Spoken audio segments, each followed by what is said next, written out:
It's often been said that about 3/4 of the Earth's surface is ocean, about 72%, and that's true. But I think an even more important statistic perhaps is that 98% of the biosphere, 98% of the livable, habitable planet where life can exist on Earth is water, is ocean. Half of the air that we breathe, every other breath that a human being takes, comes from the sea. So it's in our own best interest, if for no other reason, to learn more about this watery world and to protect it.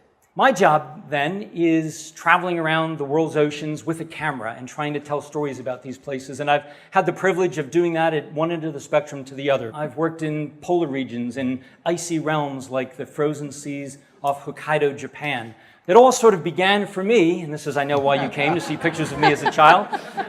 But it all sort of began for me, as Susan said, as a young boy in my parents' backyard swimming pool near Boston, Massachusetts. I can remember being, 4 or 5 years old and dreaming about being an ocean explorer inspired by Cousteau. And today I get to travel around the world dressed like a Marvel comic book character and my snazzy camouflage wetsuit here off of Nova Scotia, thinking I was going to sneak up on a leatherback sea turtle, which in hindsight was not such a great idea. I think the ocean is really the greatest place I could possibly work because there's no end to the amount of stories that you can find there. On any given day, on any dive, you might find yourself with a giant animal, like a whale shark that we see here swimming in Mexican seas off of Isla Holbox. And another day, you might find a tiny little creature, like this little tiny yellow goby living inside a soda can in the bottom of Suruga Bay. A big part of my work these days is also about getting close to animals and sort of peeling back the layers of mystery that exist with animals. Animals like sharks, for example, that are still villainized. They're still painted as monsters in many places in the world. And I want to show that they're not that at all, that they're just one very important part of whatever ecosystem they happen to inhabit. I'm actually currently working on 4 new stories for the magazine that'll be published next year about sharks as a way of showing the latest science and how valuable these animals are to the oceans. I brought along just a little 1-minute video clip of some behind the scenes.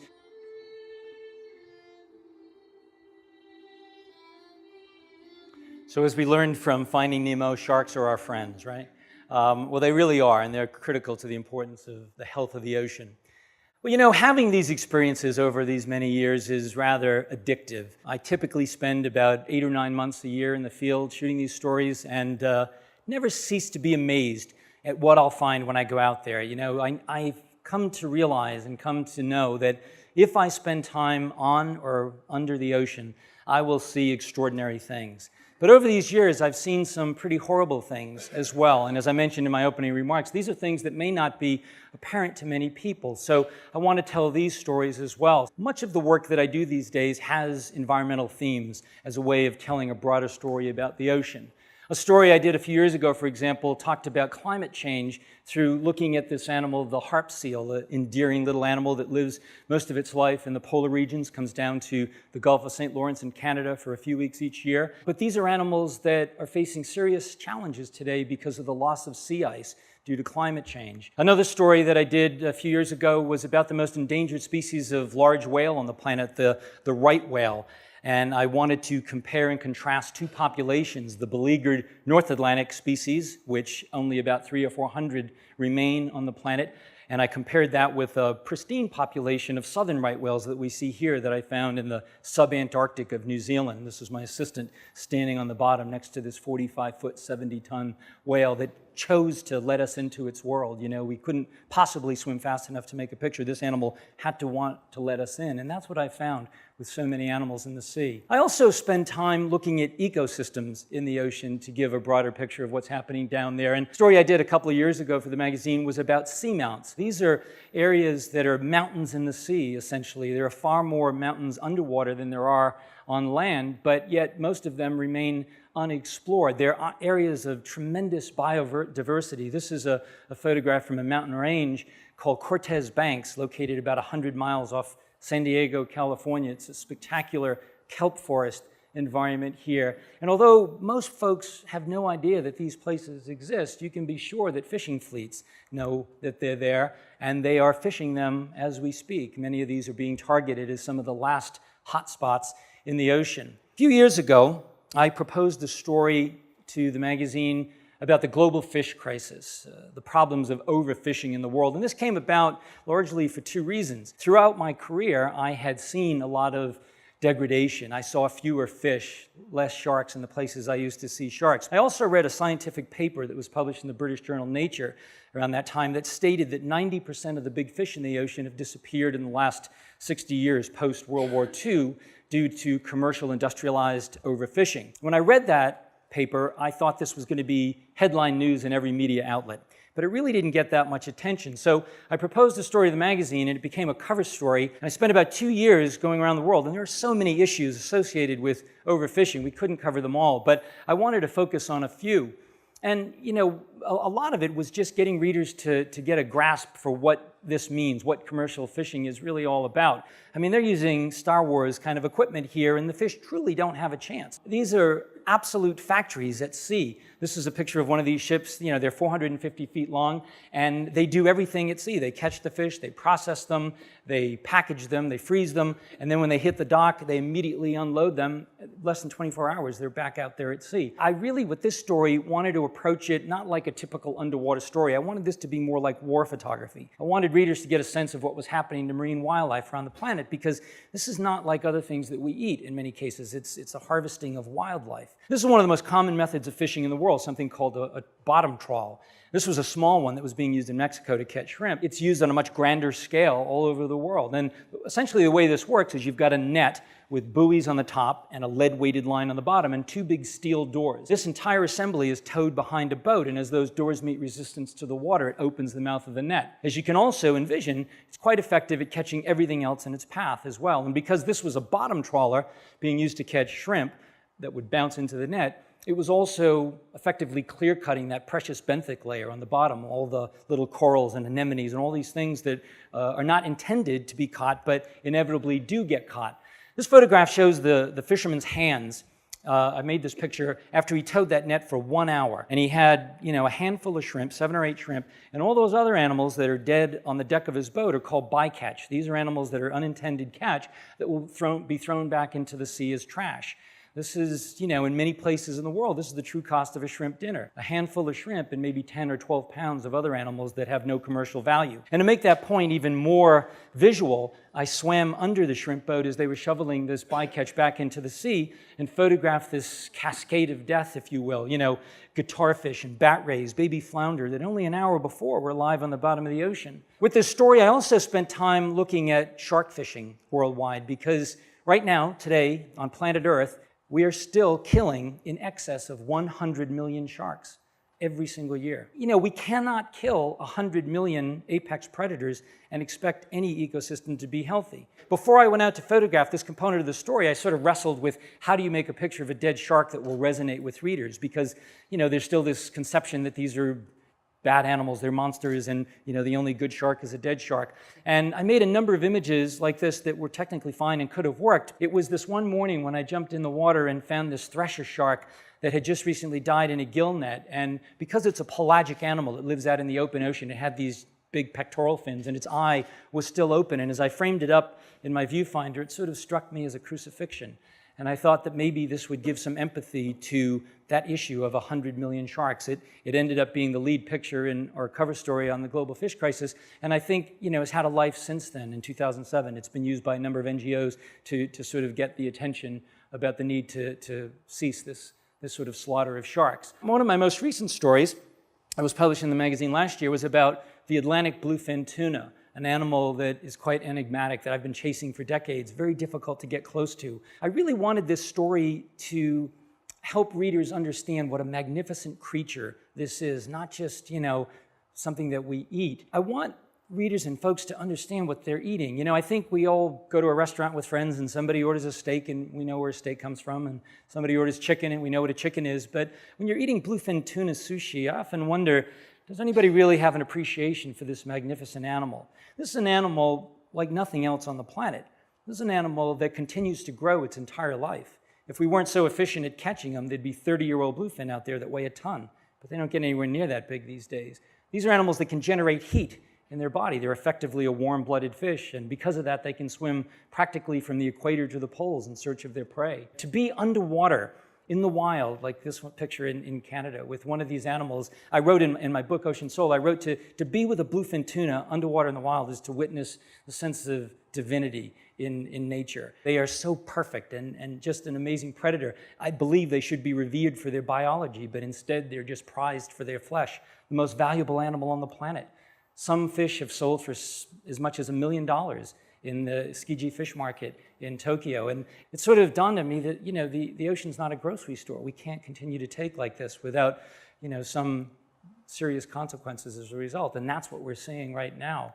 I think the only solution for species like this, highly migratory carnivorous animals like bluefin, is to just give them a break. We need to sort of reduce the effort that's happening in many places on both sides of the Atlantic in this case, but all tunas really need to be given a break. But that's not to say there aren't solutions for fish, and there are solutions. The story that we did last year in the magazine was about aquaculture. And I have to admit that I went into this story with sort of some negative preconceived notions. And the story for us was really about mankind moving from being hunter-gatherers in the sea to being farmers of the sea. And this picture was sort of a metaphor for that I made in Panama. What I wanted to do with this story was look at some of the various methods that are used around the world, some of the better methods that seem to be working effectively. I think it's a real opportunity for business and for healthy food going forward.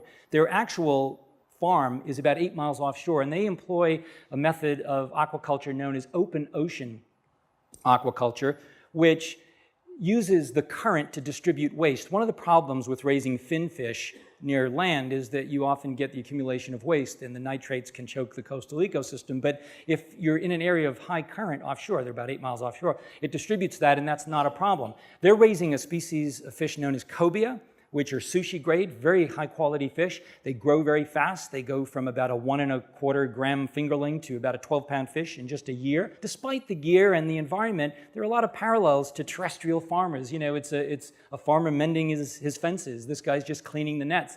I photographed another open ocean company in Mexico, but this one was a little bit different. It was a family business that for generations had fished for shrimp, and they used these trawlers that scraped the bottom of the ocean that was very damaging. The government had a buyback program, and this company had 17 trawlers, and at the time I was there a couple of years ago, they had sold 14 of their trawlers, were using the money to invest in aquaculture. So here we see the old technology towing out the new technology, and this is something called an aquapod. It's a sort of a geodesic dome, like a giant soccer ball that has 2 hemispheres that'll be bolted together and then submerged underwater, and they were raising shrimp. They were the only company in the world, at least at the time, maybe still, that was actually attempting this sort of open ocean shrimp aquaculture that I was aware of.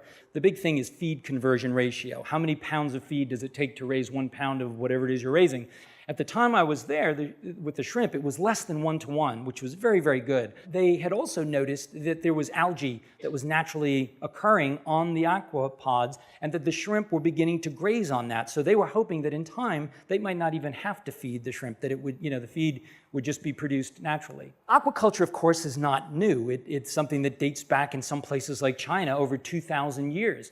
China is actually the largest producer of aquaculture in the world, and their biggest product is carp, but it's all used domestically. They don't export. It's all done domestically, but it works well. It seems to be an effective way over there. Well, the world's largest producer of tilapia is in a small little factory in Martinsville, Virginia, a small place in Virginia in the United States. In this place, they use a method called, it's a recirculation facility, where they pump artesian well water into these big cement tanks where they raise the fish. You see one of the workers throwing some feed in here, and they recirculate the water. They filter it and recirculate it. Those are the big tumblers, the big filters in the background that we lit up there. There's very little testing going on.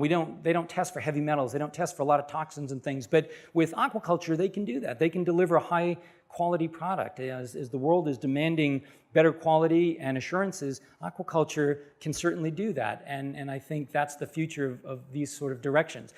Aquaculture is not without problems. There are certainly some issues that need to be considered, but they've come a long way in a very short amount of time. And this is an aerial photo of a lake, Laguna Lake, where there's no regulation. There are other nearby lakes that are very well managed, but this one wasn't, and they're constantly feeding these tilapia, and what happens is you get these algae blooms that can really create a toxic situation. It can choke the water column, and it's not a very healthy situation. I think this is something that we just need to be mindful of. It's easily corrected and easily solved if good management is put in place.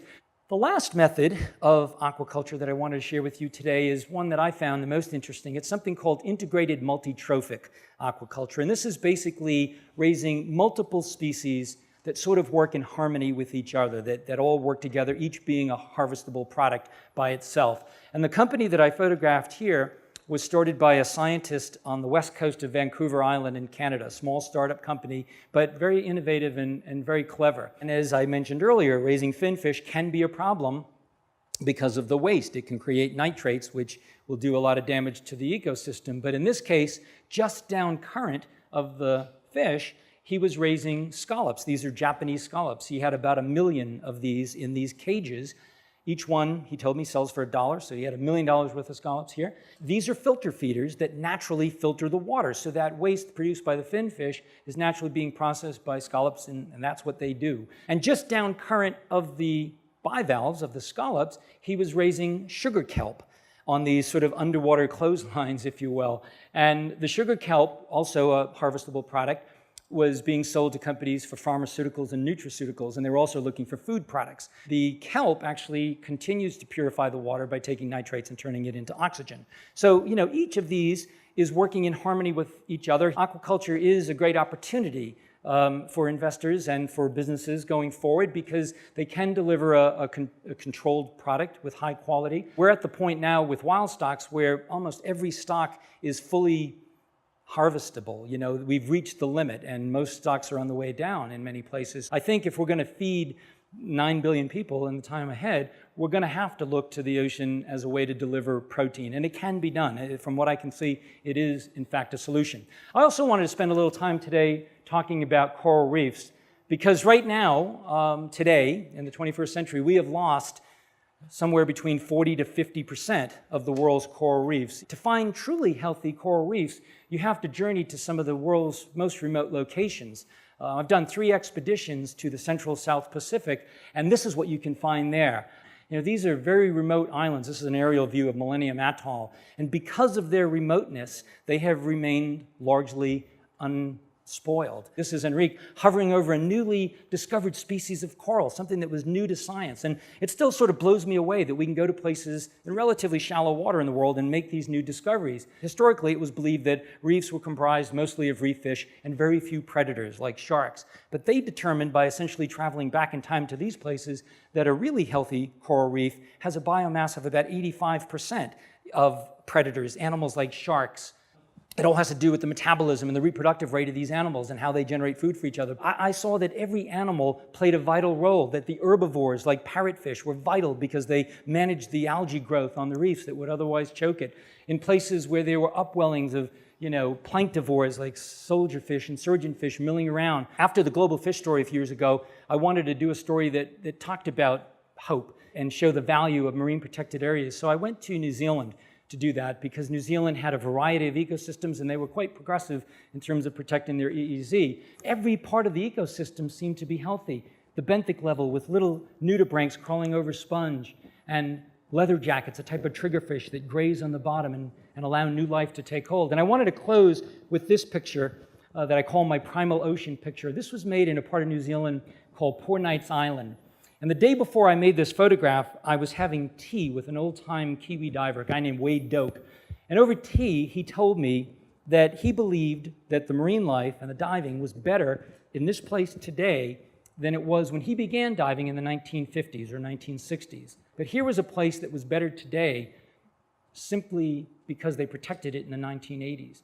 So I think, the message is clear that the ocean is resilient and tolerant to a point, but we have to be wise about how we manage it. We don't need to put it in a lockbox. It doesn't need to be kept in a safe and hands off. I think the latest models of marine managed areas are showing that we can fish in parts of them, we can manage them, and we can use them for ecotourism and many different things. We just have to be smart about how we do it. But if left alone and given a chance, the ocean has the ability to heal itself. So thank you very much.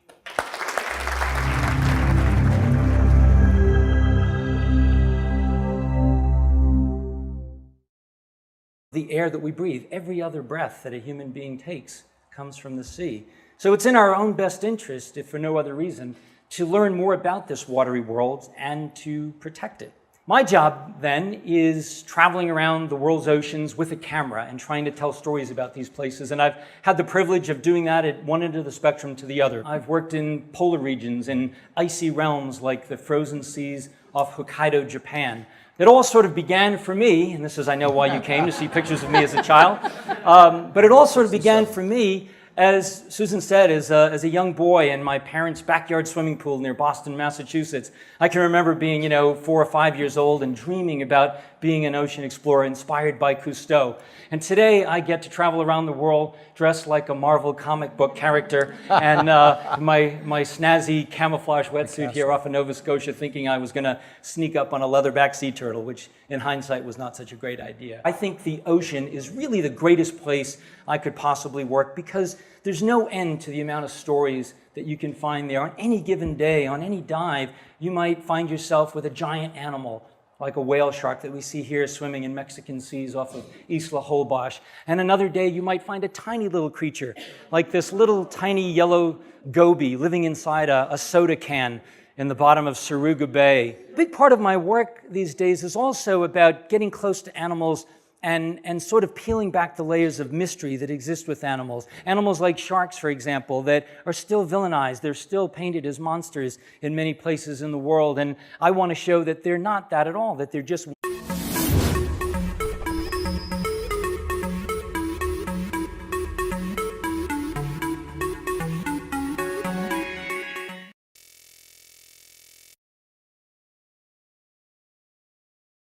It's often been said that about 3/4 of the Earth's surface is ocean, about 72%, and that's true. But I think an even more important statistic perhaps is that 98% of the biosphere, 98% of the livable, habitable planet where life can exist on Earth is water, is ocean. Half of one very important part of whatever ecosystem they happen to inhabit. I'm actually currently working on 4 new stories for the magazine that'll be published next year about sharks as a way of showing the latest science and how valuable these animals are to the oceans. I brought along just a little 1-minute video clip of some behind the scenes.